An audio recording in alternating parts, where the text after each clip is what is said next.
Dear Sanya, Never before in South Asia has a death in Sao Paulo, Brazil caused so much distress and a terrible sense of loss.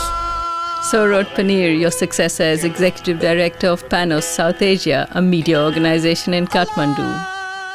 From Sao Paulo, your sister-in-law Luciana wrote, She showed that life is bigger than our little everyday worries. She taught us that we can love all religions, all cultures, all social classes. Because love can be bigger than our little day-to-day problems, little differences that can only cause wars, sadness, fear. She hated the army. I won't blame her. Though she was a journalist, but she was, at the back of the mind, she was a political figure.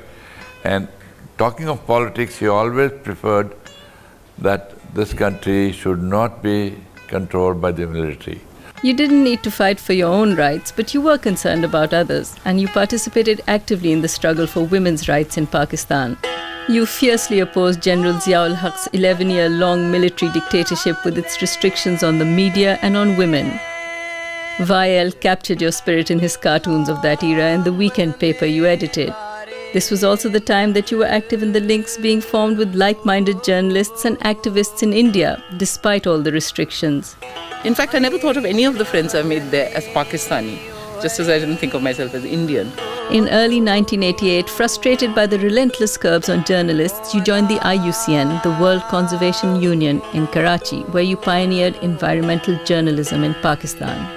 I thought it was a brave decision to step out into the unknown at a point in your career when you probably could have, she could have risen to become editor. Later on, of course, I realized this is part of what Saneeya is. She was always at heart a journalist. There were no sacred cows. At the core of Saneeya, there was great integrity. There was a great need to always fight for justice, to always defend the weak. She was in many ways a role model for so many young women journalists. You moved to South Africa in 1998 to join the Independent World Commission on Dams in Cape Town as communications consultant, tackling the controversial issues associated with large dams. There, you met Luis, a Brazilian geographer. 2 years later, you got married and moved to Kathmandu, where you worked as director of PANOS. One of your major projects involved the media and the Pakistan-India conflict.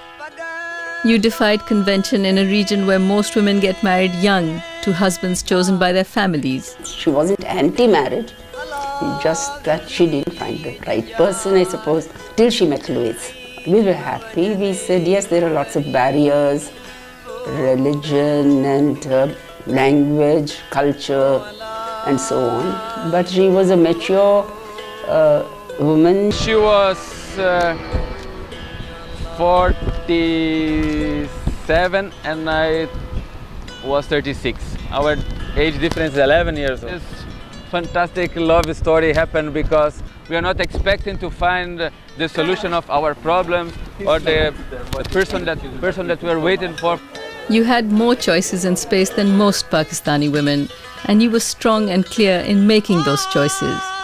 No one can give her the stamp as Saneeya Hussain, a feminist, or she had these issues as an important focus on her life, but not in a traditional way, everything with some sauce, with a good taste. And now the only thing that I can think is that, well, why it was so short, why she had to go so early in such a way that we cannot understand.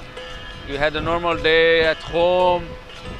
In the afternoon she was reading her book, was working at the computer, and then she started having a horrible crisis of asthma, and you had to rush to the hospital.